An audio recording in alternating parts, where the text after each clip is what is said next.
A'udzubillahi minasyaitonirrajim. Bismillahirrahmanirrahim. Assalamualaikum warahmatullahi wabarakatuh. Innal hamdalillah nahmaduhu wa nasta'inuhu wa nastaghfiruh wa na'udzu billahi min syururi anfusina wa min sayyiati a'malina may yahdihillahu fala mudhillalah wa may yudlilhu fala hadiyalah. Asyhadu an la ilaha illallah wahdahu la syarikalah wa asyhadu anna Muhammadan abduhu wa rasuluhu la nabiyya ba'dah. Allahumma shalli wa sallim ala hadzal nabiyil karim wa ala alihi wa ashabihi wa man tabi'ahum bi ihsanin ila yaumiddin. Qala Allah Ta'ala fi kitabihil karim ya ayyuhallazina amanu taqullaha haqqa tuqatih wa la tamutunna illa wa antum muslimun. Ya al-haq adkhilna mudkhala sidqin wa akhrijna mukhraja sidqin wa ja'alna min ladunka sultanan nasira. Ja'al haq wa zahaqal batil innal batila kana zahuqa. Rabbana innana amanna faghfir lana dzunubana wa qina adzabannar. Ya alim Allah ma'alimna ma yanfa'una wa anfa'na bima 'allamtana wa zidna ilma wa aranal haqqa haqqa warzuqna ittiba'ah wa aranal batila batila warzuqna ijtinabah. Amma ba'd. Alhamdulillah, segala puji dan syukur adalah milik Allah, Tuhan semesta alam yang telah menciptakan kita, dan karena rahmat dari Allah Subhanahu wa taala kembali kita berjumpa di channel iDream TV dalam program Tadabbur Al-Qur'an, di mana insyaallah kita akan kembali menelaah sedikit demi sedikit, bagian demi bagian, ayat demi ayat, apa yang Allah Subhanahu wa taala firmankan di dalam Al-Qur'an untuk menambah kekuatan iman kita kepada Allah dan memperbaiki kualitas ketakwaan kita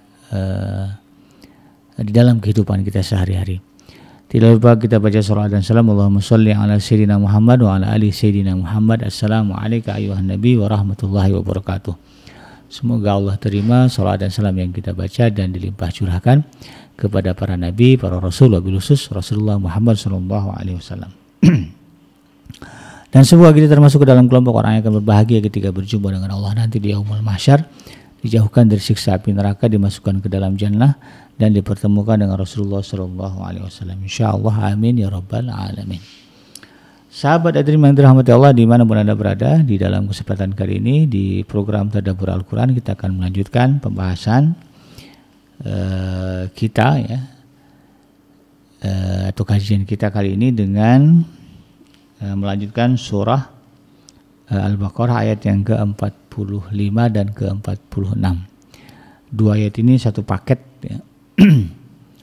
Sehingga ceritanya bersambung gitu ya. Di dalam surah Al-Baqarah ayat yang ke-45 dan ke-46 ini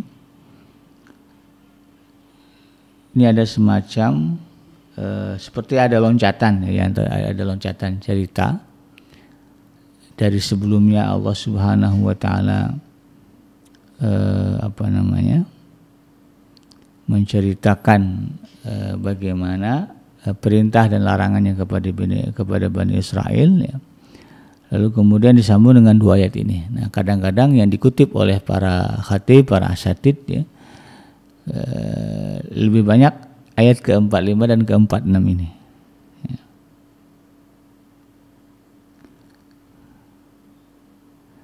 Ayat ke-45 dan ke-46 ini gitu ya. Karena memang ini ayat ini terkait dengan perintah wajib ya kepada setiap muslim. Nah, kalaupun kita akan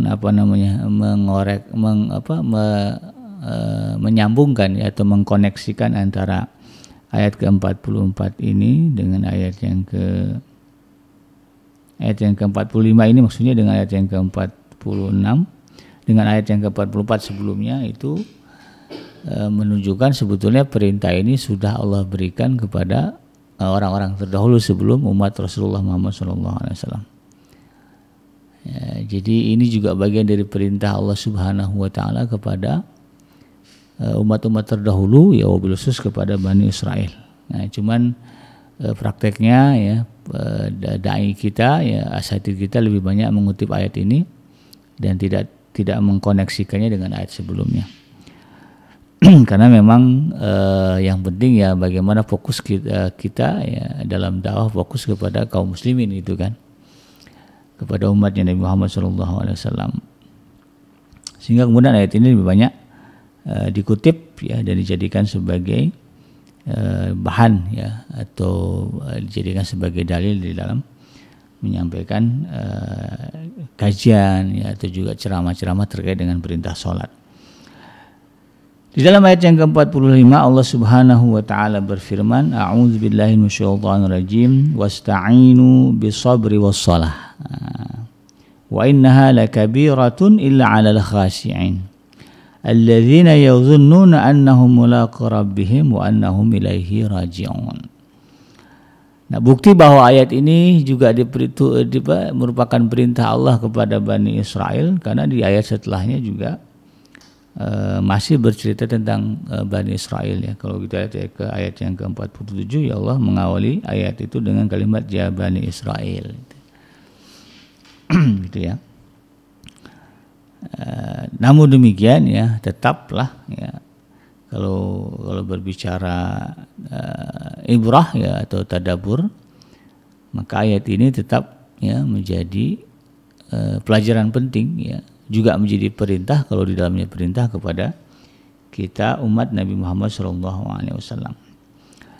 Di dalam surah Al-Baqarah ayat yang ke-45 Allah mengatakan wasta'inu ya, meminta pertolonganlah kalian ya kepada Allah Subhanahu wa taala bisabri ya, dengan penuh kesabaran, wassalah, dan juga istiqamah tetap mengerjakan salat.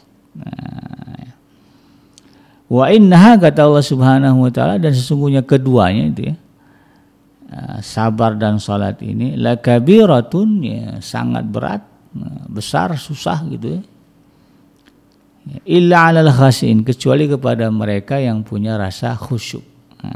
Kecuali kepada mereka yang khusyuk. Siapa mereka? Alladzina yazunnuna annahum mulaqu rabbihim, yaitu mereka ya, yang memiliki persangkaan ya, atau pemikiran ya, atau rasa yang kuat ya, annahum mulaqu rabbihim, yaitu keyakinan lah gitu ya, bahwa mereka akan bertemu dengan Tuhan mereka. Wa annahum ilaihi rajiun, dan mereka akan dan sesungguhnya mereka menyadari bahwa mereka akan kembali kepada Allah Subhanahu wa taala. Jadi di dalam ayat ini ya sahabat Edrim yang dirahmati Allah dimanapun Anda berada, ada dua perintah ya, yang ada tiga perintah sebetulnya ya di sini. Ya, ada tiga perintah yang ditujukan oleh Allah Subhanahu wa taala kepada kita manusia secara umum ya, dan wabil khusus kepada kaum muslimin ya. Di mana Allah Subhanahu wa taala memerintahkan ya, meminta tolonglah kalian. Nah, jadi yang namanya yang namanya manusia itu kan lemah ya, sahabat Adrim. Kita memiliki berbagai kelemahan sebagaimana Allah sebutkan di dalam Al-Qur'an di ayat yang lain, khuliqal insanu dha'ifa ya. Manusia itu dijadikan Allah dalam keadaan lemah. Nah, ya. Ya, kalau kita perhatikan ya, ketika kita lahir ya kita tidak punya kekuatan apapun ya, selemah-lemahnya ya. Bayi gitu ya, kalau kita perhatikan tidak ada bayi yang kemudian terlahir dalam keadaan perkasa, kuat, itu mampu melakukan segalanya sendiri gitu. Semua bayi lahir dalam keadaan lemah. Nah, ini harus kita ingat ya. Jadi sekali-kali sering-seringlah flashback ya bahwa kita ini pernah menjadi bayi gitu ya. Pernah menjadi insan, makhluk yang betul-betul lemah, tidak bisa ngapa-ngapain. Lalu kemudian ya, tumbuhlah kita menjadi orang dewasa besar. Nah, itu kan. Ya, sadar nggak kita bahwa sesungguhnya ya, tumbuh kembangnya kita itu atas rahmat Allah Subhanahu wa taala. Ya, bukan karena semata kasih sayang orang tua gitu, karena prakteknya banyak juga ya. Anak yang kemudian dibesarkan orang tuanya tapi nggak jadi juga besar ya. Ada yang keburu meninggal karena KDRT, disiksa, dipukul gitu kan. Ada orang tuanya lalai, kemudian anaknya celaka hingga meninggal. Banyak cerita seperti itu. Jadi kita ini lahir kemudian tumbuh besar dan berkembang atas rahmat Allah Subhanahu wa taala, sampailah kita kepada masa balik gitu. Dari kita dilahirkan sampai kepada masa balik itu adalah rahmat bentuk kasih sayang Allah kepada kita. Ya. Orang tua kita juga tidak bisa menjaga kita 24 jam kok, gitu kan. Ibu misalnya ya, sekuat-kuatnya seorang ibu tetap ya ada masa-masa dia luput mengawasi anaknya, apalagi kalau udah capek tidur berdua itu kan. Dan mana ada ibu yang sadar kalau anaknya kemudian bangun ya melek gitu ya, tengah malam ibunya udah tidur, bapaknya di sebelah juga ketidur ngejoprak gitu. Maka siapa yang melindungi dia, siapa yang mengawasi dan menjaga dia? Ya Allah ya, yang menjaga kita ketika orang tua kita lalai, ketika orang tua kita dalam situasi lelah gitu kan, tidak sempat ya mengawasi kita. Yang mengawasi kita ya Allah Subhanahu wa taala. Dan ini kemudian menjadi dasar bagi kita, ya menjadi kesadaran bagi kita untuk kemudian tidak menghadapkan kesombongan kepada Allah Subhanahu wa taala ya. Wasta'inu ya, minta tolonglah kalian kepada Allah ya. Jadi dari sini ya ayat ini ya mengulik ya atau menyentil kesadaran kita ya, bahwa kita adalah makhluk yang lemah. Karena itu kemudian ya memintalah tolong kepada Allah Subhanahu wa taala, dan Allah adalah zat yang suka ya, yang senang kalau hambanya banyak meminta. Kalau kita kan makhluk ini ya justru ya merasa dibebani kalau kemudian kita ya sering diminta orang gitu kan. Gitu, apalagi lagi nggak punya gitu kan, datang orang minta, rasanya gimana gitu. Tapi Allah Subhanahu wa taala justru ya suka dan senang ketika hambanya merengek dan meminta, meminta banyak hal. Semakin banyak kita meminta kepada Allah, semakin senang Allah Subhanahu wa taala kepada kita. Karena ketika kita meminta tolong kepada Allah, ya meminta kepada Allah, kita sadar bahwa kita lemah. Kita tidak punya kekuatan apa-apa, karena sumber kekuatan, kekayaan, kesehatan, kebaikan adalah hanya Allah Subhanahu wa taala. Dan justru ketika kita malas, jarang, bahkan mungkin tidak pernah mengajukan permintaan kepada Allah, tidak pernah meminta tolong kepada Allah, disitulah muncul sisi di mana kita merasa tidak ada Tuhan dalam kehidupan kita. Kita merasa kita bisa melakukan segala sesuatunya dengan sendiri, dengan kita sendiri gitu ya. Apalagi kalau jatuhnya punya harta banyak ya, punya jabatan tinggi, wah udah di atas angin ya. Sehingga ya tidak seolah-olah gitu kan ya. Ya semuanya bisa bergerak dengan sendirinya gitu, dengan kekuasaan dan harta yang dimiliki. Ya mau makan, mau minum, ada apa, tinggal pakai itu, ya, tinggal suruh, tinggal perintah. Sehingga dia menjadi ujian tersendiri ya kepada mereka yang Allah berikan kekayaan ya.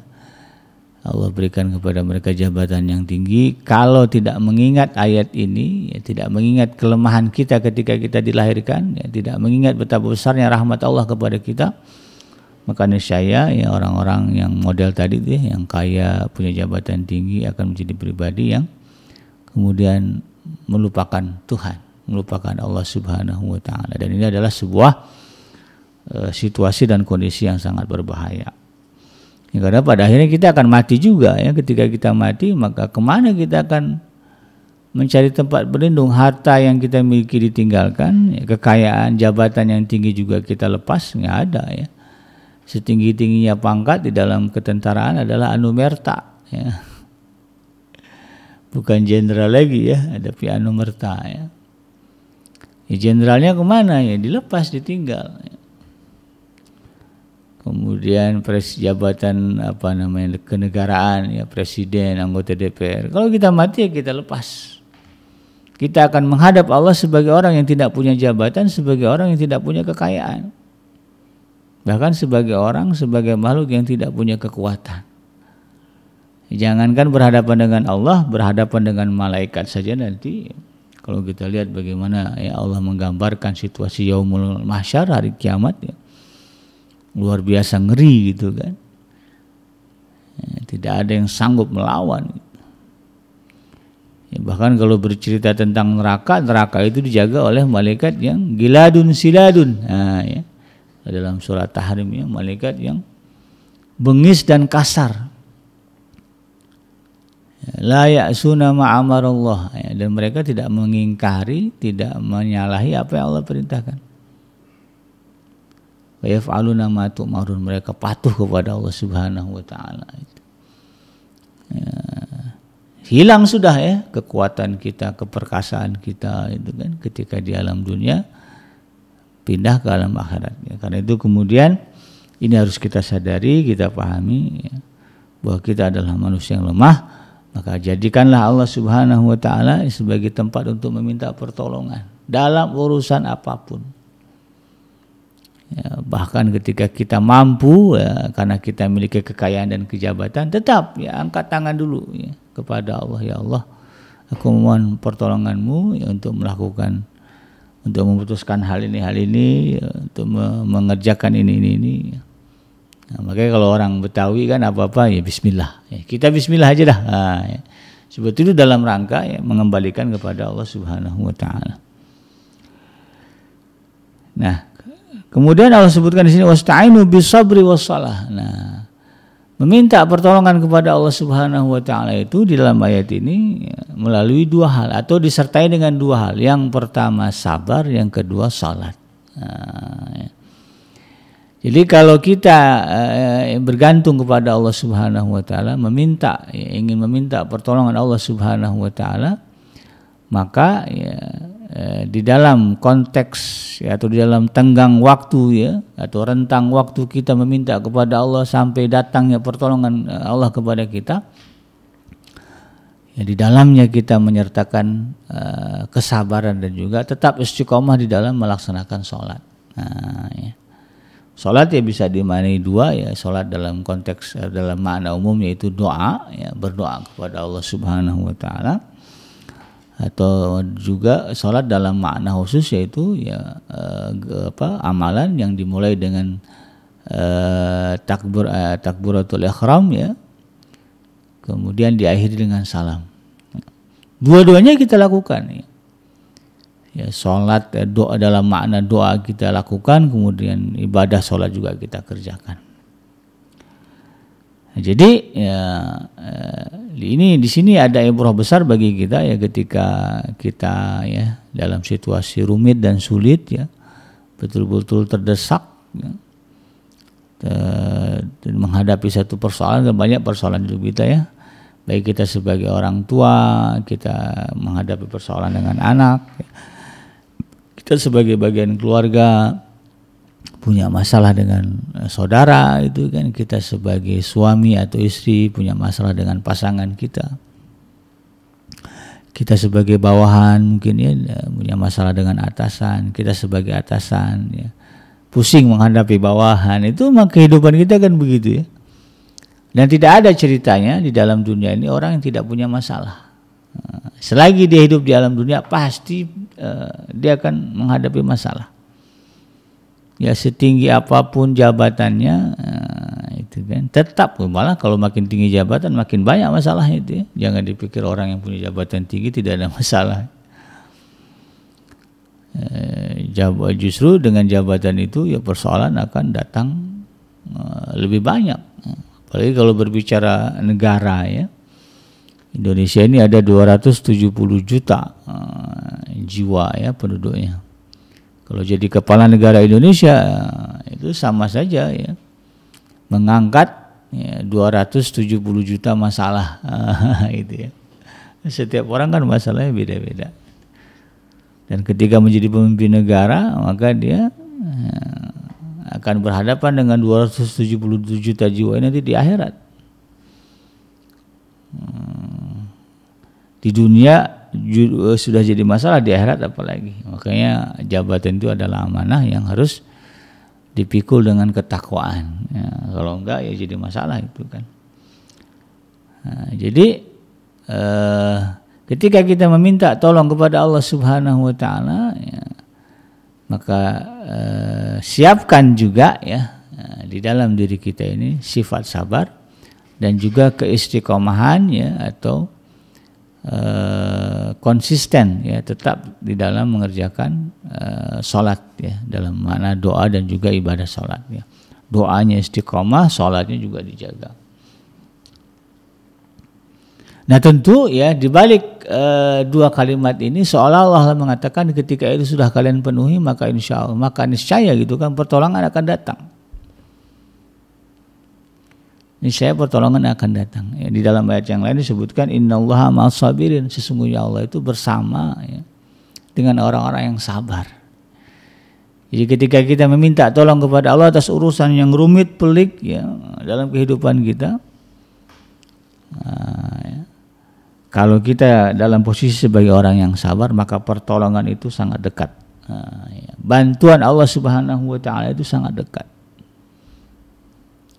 Dengan syarat sabar ya, bahkan kalau kita perhatikan kisah para nabi dan para rasul ya, yang kemudian Allah ceritakan ya bagaimana mereka menghadapi situasi rumit dan sulit lalu kemudian Allah berikan pertolongan dan kemudian pertolongan itu menjadi mukjizat ya yang besar. Misalnya siapa? Nabi Allah Musa alaihissalam misalnya ya. Ya, kalau kita perhatikan situasi Nabi Musa kan luar biasa rumit ya. Ketika eksodus ya, dari Mesir mau ke Palestina itu kan nyebrang laut ya, nyebrang selat ya, bukan laut selat, laut juga selat itu kan ya, nyebrang selat ya, tidak ada kapal, tidak ada jembatan gitu kan, asli itu harus kalau mengandalkan kekuatan diri nyebrang, berenang begitu kan. Sementara yang dibawa ini adalah satu bangsa ya, yang di dalamnya ada anak-anak, ada lansia ya, ada perempuan gitu kan. Memang terdesak rumit sulit ya, gitu kan. Lalu kemudian ya tentu kita yakin ya, paham ya bagaimana Nabi Allah Musa alaihissalam meminta pertolongan kepada Allah dalam situasi itu. Bahkan dari awal ketika beliau akan eksodus ya, membawa para pengungsi ya Bani Israel ini, semuanya sudah diserahkan ya. Nabi Musa tentu sudah menyerahkannya kepada Allah ya, meminta pertolongan kepada Allah Subhanahu wa taala. Ya, dan perhatikanlah ya ketika sebelum ya atau detik-detik pertolongan Allah itu datang ya, Nabi Allah Musa harus betul-betul menguatkan sabar dan sholatnya itu kan. Ya, sabar bagaimana dia melalui gitu kan perjalanan gitu ya, lalu bagaimana kemudian dia menghadapi desakan kaumnya ya. Dalam situasi begitu kan kaumnya juga sama-sama pusing gitu kan. Ya tentu teriakan-teriakan ya, bahasa-bahasa ya, yang melemahkan juga muncul itu ya. Tuh kan ngapain sih bawa-bawa kita gini, ujung-ujungnya kita bakalan mati deh gitu ya. Nah, pasti itu akan muncul ya suara-suara sumbang yang kemudian sifatnya melemahkan keyakinan kepada Allah Subhanahu wa taala. Gitu, mana Tuhan kamu? Udah sampai ke pinggir laut kita malah ya nggak jelas sesuatu di sini. Sementara Firaun di belakang gitu kan. Ya, dan tinggal nggak jauh lagi lah semuanya bakalan siap dibantai dengan pasukannya. Tetapi Nabi Allah Musa alaihissalam tidak kemudian terbawa itu ya, terbawa arus suara-suara sumbang yang kemudian bisa berujung kepada menyalahkan itu, melemahkan iman kepada Allah. Tidak ya. Nabi Allah Musa tetap teguh dengan kesabarannya memegang iman dan teguh dengan doanya ya, meminta pertolongan kepada Allah Subhanahu wa taala. Lalu pada akhirnya kemudian ya dinampakkanlah bagaimana laut selat itu dibelah. Nggak kepikiran tuh sama orang-orang ya bagaimana kemudian Tuhan menolong mereka dalam situasi itu. Maka kemudian mereka berhasil menyeberang. Dan banyak ya sebetulnya kisah-kisah para nabi ya, yang Allah berikan pertolongan. Nabi Allah Yusuf misalnya ya, sebelum Nabi Musa juga sama itu kan. Bahkan beliau harus menghadapi penjara. Ya. Penjara itu bukan enak gitu kan. Tetapi kesabaran ya, dan salat ya yang dikerjakan dengan benar ya, dengan konsisten ya, kemudian melahirkan pertolongan yang besar dari Allah Subhanahu wa taala. Nah, kemudian Allah ingatkan di sini wa innaha ya, sesungguhnya dua hal itu ya, istiqomah di dalam sabar dan sholat ini bukanlah hal yang mudah ya, bagi mereka yang menghambakan diri kepada Allah, bagi setiap muslim lah katakan begitu. Secara umum ya, bukan hal yang mudah. Ya, sudah Islam dan beriman kepada Allah pun untuk tetap istiqomah di dalam kesabaran dan salat ya, ini bukanlah hal yang mudah. Illa alal disebutkan illa alal khasyin, kecuali bagi mereka yang di hatinya betul-betul punya rasa khusyuk. Ya. Rasa khusyuk gitu. Jadi kalau nggak punya rasa khusyuk ya, dua hal ini ya, itu amat berat. Ya, tidak bisa kemudian dipenuhi. Ya, makanya kalau kita perhatikan kan ada orang yang sholatnya kilat. Itu ya. Ya, kalau tarawih misalnya ya, saya kalau di tempat saya lah gitu kadang-kadang kan kalau imam sudah agak panjang ada mulai itu ya soal bacaannya gitu. Dan umum lah di mana-mana juga gitu ya, kalau sholat tarawih makanya ada sholat seperkilat ya, sholat tarawih seperkilat ya, 15 menit, bukan 15 menit, 10 menit. 23 rakaat kelar. Ya. Saya simak bacanya ya, bagaimana imam baca aja ketawa juga itu kan. Tapi itu yang disenangi, jamaahnya makin banyak gitu. Ya, itu. Jadi ini gambaran bagaimana ya salat berkhusyuk itu bukan hal yang mudah. Salat konsisten ya. Berlama-lama di dalam salat itu susah. Ya, kecuali kepada mereka yang khusyuk ya. Khusyuk di sini betul-betul hatinya tunduk kepada Allah Subhanahu wa taala. Ketika Allahu Akbar dia salat, nah, ditundukkan semuanya ya, hatinya kepada Allah sehingga tidak teringat lagi, tidak terbayang lagi urusan di ruang salat. Nah, itu persoalan. Kadang-kadang kan yang bikin kita jadi nggak bisa berlama-lama di dalam salat karena hati kita tidak sepenuhnya tunduk kepada Allah sehingga kemudian ada urusan-urusan ya, perkara-perkara yang masih terbayang-bayang belum kita tinggalkan, dan itu yang kemudian memaksa kita, mendorong kita untuk mempersingkat salat. Nah, ini. Makanya kalau ada dua hal gitu kan, misalnya bertemu ya, makan dulu apa sholat dulu gitu ya, maka ya, para ulama dalam hal ini sepakat ya udah makan dulu aja kalau memang waktu sholatnya masih panjang gitu kan. Ya, karena kalau belum makan gitu, kemudian sholat nanti kebayang-bayang makan itu ya, sehingga kemudian sholatnya tidak bisa serius, terburu-buru gitu kan, karena ngejar makan. Ini yang kemudian kita harus pahami. Lalu bagaimana ya agar kemudian ya, kehusyuan itu betul-betul bisa kita rasakan. Di dalam ayat berikut, di dalam ayat setelahnya itulah kemudian Allah Subhanahu wa taala menjelaskan.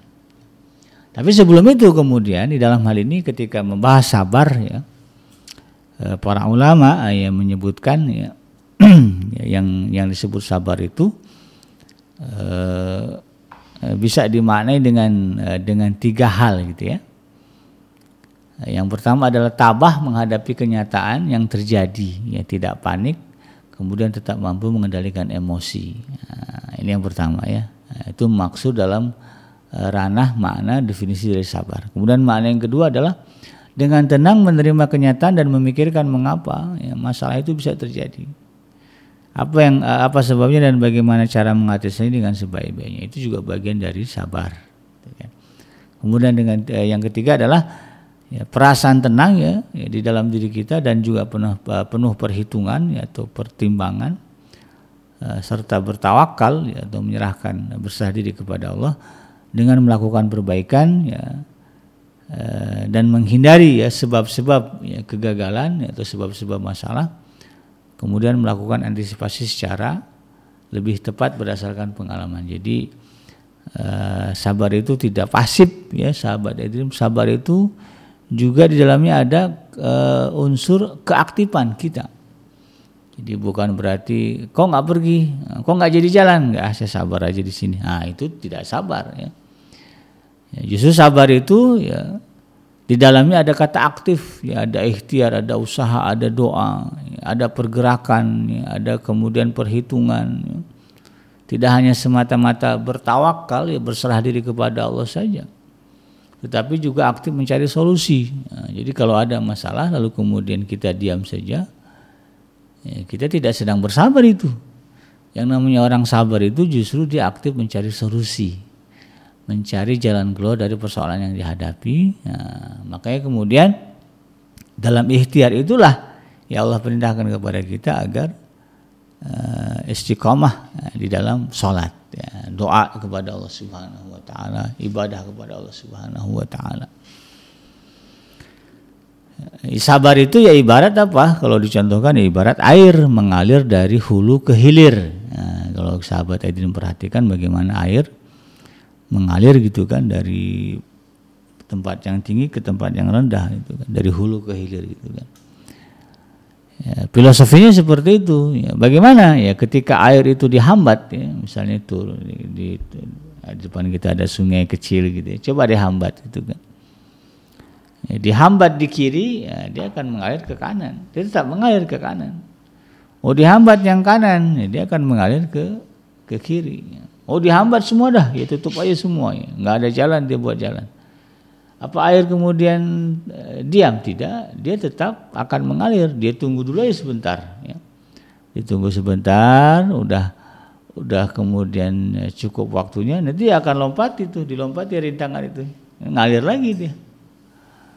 Ya, air itu ya tetap mengalir bagaimanapun kita kemudian berusaha untuk menahannya.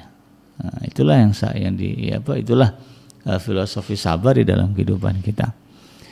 Ya, dihambat ya, di sini ya orang beriman yang sabar itu dia akan cari solusi, cari jalan yang lain. Ya. Ya, seperti Nabi Allah Nuh alaihissalam ya, ketika beliau diperintahkan Allah untuk membuat kapal ya bahtera yang besar. Nabi Allah Nuh itu ketika dia dilecehkan kaumnya, diganggu ya, lagi bikin area sini datang kaumnya mencela-cela, mencaci maki, lalu kemudian diganggu ya, dirusak begitu kan kerjanya. Nabi Nuh nggak marah, dia pindah aja ke bagian yang lain. Ya udah, dia pindah ke bagian yang lain, tapi tetap mengerjakan itu ya, dikerjakan kapal itu. Itu sabarnya Nabi Allah Nuh alaihissalam, sampailah kapal jadi. Ya, kalau diganggu kemudian udah pasrah aja, diam aja udah. Kalau diganggu itu bukan sabar ya. Ya, yang dimaksud sabar itu tetap menjalankan perintah atau mencari solusi dari berbagai masalah sambil ya menyertainya dengan keyakinan ya kepasrahan kepada Allah Subhanahu wa taala. Nah, di ayat yang berikutnya ya, bagaimana kita bisa agar kita bisa khusyuk ya atau tidak merasa berat menjalankan itu. Nah, di sini Allah tegaskan ya, yang dimaksud dengan khasyi'in, orang-orang yang khusyuk adalah alladzina yazunnuna annahum mulaqu rabbihim wa annahum ilaihi raji'in. Yaitu orang-orang yang di dalam hatinya, di dalam kalbunya punya keyakinan, prasangka yang kuat bahwa dia akan menghadap Allah ya. Kalau konteks dalam waktu yang dalam konteks yang dekat ya, seolah-olah mau mati gitu ya.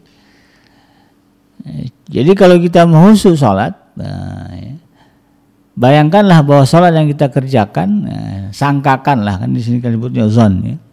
Jadi kita menyangka ya, kita merasa seolah-olah gitu ya, bahwa sholat yang kita kerjakan adalah sholat terakhir kita. Mungkin kita kuatkanlah rasa perasaan ketika kita baca assalamualaikum, kita meninggal. Jadi persangkaan yang kuat bahwa kematian sudah dekat. Nah, kalau itu bisa kita bangkitkan ya, kita manage ya perasaan kita, hati kita, ya, otak kita, semuanya ya dalam tubuh kita ini. Ya, mengerucut kepada perasaan itu, sebentar lagi saya mati ini. Selesai salam saya mati. Ya, seolah-olah ya sudah siap dieksekusi lah gitu kan. Ya, maka yakinlah ya kehusuan itu akan muncul di dalam diri kita. Makanya kalau guru saya dulu di pesantren ya, mengatakan bahwa yang namanya beragama itu sebetulnya mencari rasa. Ya. Yang kita cari dalam beragama ini adalah rasa yang paling penting, ya. Rasa bertuhan, ya. Rasa taat, ya. Rasa khusyuk, nah, itu kan rasa semua itu. Ya. Nah, kalau kita dapat itu maka insya Allah ya kita bisa menjalankan agama dengan maksimal, menjalankan agama dengan benar. Tidak sebatas seremonial yang tidak ada maknanya. Nah, itu ya. Dan dalam hal ini sahabat hadirin yang dirahmati Allah, memang ya salat ini ya adalah ibadah yang diperintahkan oleh Allah Subhanahu wa taala dan memiliki keutamaan yang paling tinggi gitu ya. Bahkan dalam hadisnya awwalu ma yuhasabu bil abdu yaumal qiyamah as-shalah, kata Rasulullah. Yang pertama dihisab ya atas amalan hamba-hamba Allah nanti di hari kiamat adalah salat. Nah, jadi memang salat ini adalah kewajiban yang mandatori, ya, tidak bisa kita elakkan ya. Bahkan di dalam fikih salat ya ada, kalau di dalam mazhab Syafi'i misalnya ada istilah salat qada, salat ganti gitu ya. Karena itu ada hisabnya, ada hitungannya. Kalau kita dikasih umur Allah 60 tahun, balik umur 15 tahun berarti kan 45 tahun ya. 45 tahun itu nanti Allah hitung ya, salat 5 kali sehari ya, 5 waktu. Kalilah 45 tahun, full enggak itu dikerjakan? Nah, kalau ada yang kosong ya Allah tanya nanti. Ada yang miss, Allah tanya, kenapa miss? Ya. Dan Allah kan punya kriteria ya, boleh miss kalau misalnya gila ya, atau misalnya pingsan ya, gitu kan. Nah, itu jawaban yang dibenarkan itu kan. Di luar itu ya enggak, karena sholat ya dalam kondisi apapun selagi kita sadar ya kita kerjakan. Ya, enggak bisa duduk ya berbaring. Ya enggak bisa berdiri duduk, enggak bisa duduk berbaring, enggak bisa melakukan gerakan tadi, cukup pakai isyarat mata juga jadi. Gitu kan. Kalau memang situasinya seperti itu. Ya, bahkan dalam perang sekalipun ya, sholat dikerjakan, ada sholat khauf. Ya. Jadi memang tidak ada excuse, tidak ada kesempatan atau peluang bagi kita untuk menghindar dari perintah sholat ini. Ya. Makanya ya kalau kita ya orang-orang Betawi, ya, kalau saya ingat banget bapak saya almarhum, ya, beliau cerita ya bagaimana kakek saya dulu mewasiatkan ya, yang penting sholat, dikumpulin semua anak-anak. Begini cerita bapak saya, kakek saya itu sampai ngumpulin semua ya. Yang dipesankan itu sholat, jaga, jangan sampai tinggal. Karena memang di dalam sholat itu ya sahabat hadirin ada hajat kita kepada Allah, di mana dengan melalui sholat itu kita minta agar Allah memberikan petunjuk ya. Bahkan kalau doanya dia duduk di antara dua sujud itu full maksimal doanya itu semua kebaikan. Rabbi gfirli warhamni wazburni warfa'ni warzuqni wahdini wa'afini wa'afwani. Kesehatan kita minta dalam sholat, rezeki kita minta di dalam sholat. Ya, kalau sampai itu tinggal, wah ya putus tuh ya, ini jangan sampai tinggal. Bahkan Rasulullah SAW ya di dalam riwayat ya beliau mengatakan ya, di dalam satu hadis ya yang diriwayatkan oleh Imam Ahmad, karena Rasulullah SAW idza hazabahu amrun ya, shalla. Rasulullah itu apabila menghadapi masalah berat gitu, maka beliau akan mengerjakan sholat. Jadi ada rumit masalah. Ya maksud sholat sini sholat sunnah itu ya. Kalau sholat wajib kan memang nggak ditinggal itu ya. Tapi ketika ada situasi rumit sulit ya, maka solusi ya, dalam rangka mencari solusi itu beliau mengerjakan sholat. Kadang-kadang ada juga ya anekdot ya, kalau barang hilang coba sholat dah pasti ketemu. Gitu ya. Ingat kita di mana naruhnya. Ya. Kemudian di dalam hadis yang lain juga Rasulullah SAW bersabda ya, wajuilat qurratu aini fi shalah. Ini juga diriwayatkan oleh Imam Ahmad dan juga Imam An-Nasai ya. dan dijadikan ketenangan di dalam hatiku ketika sholat. Makanya Rasulullah itu senang berlama-lama sholat ya. Sholat sendiri maksudnya ya. Kalau sholat berjamaah Rasulullah lebih banyak meringkas, walaupun ada ya hadis-hadis menyebutkan bahwa Rasulullah pernah melakukan sholat ya berjamaah lama ya. Ada riwayatnya sholat zuhur dan kalau antara sholat zuhur dan sholat asar lah gitu lama.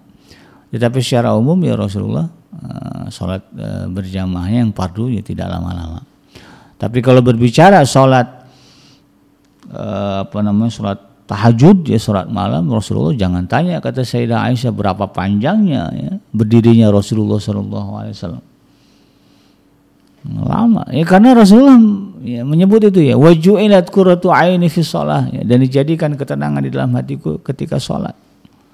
Itu adalah momen indah ya. Siapa sih kita yang nggak suka dalam situasi tenang, tentram? Ketentraman adalah rasa yang sangat mahal gitu ya, sampai orang harus beli ekstasi itu ya, kalau yang otaknya pendek gitu ya, atau bermabuk-mabukan semata-mata mencari ketenangan ya, biar tentram, jauh dari masalah ya, biar nggak ruwet hati gitu.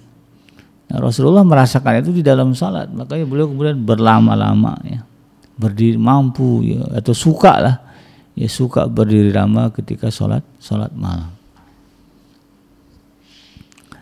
Ya, mudah-mudahan ya ini juga menjadi pelajaran bagi kita ya, agar kemudian kita ya, berusaha dan berupaya bagaimana menjadikan sholat ini sebagai bagian dari ritual favorit, ritual yang kita nanti-nanti ya. Ya, habis sholat subuh, pengen banget ketemu sholat zuhur ya, gitu ya. Selesai sholat zuhur, pengen segera masuk ke waktu sholat asar gitu. Ya, sebagaimana kita ketika dijanjikan bertemu dengan orang yang kita cintai, maka momen itu adalah momen yang sangat kita tunggu-tunggu.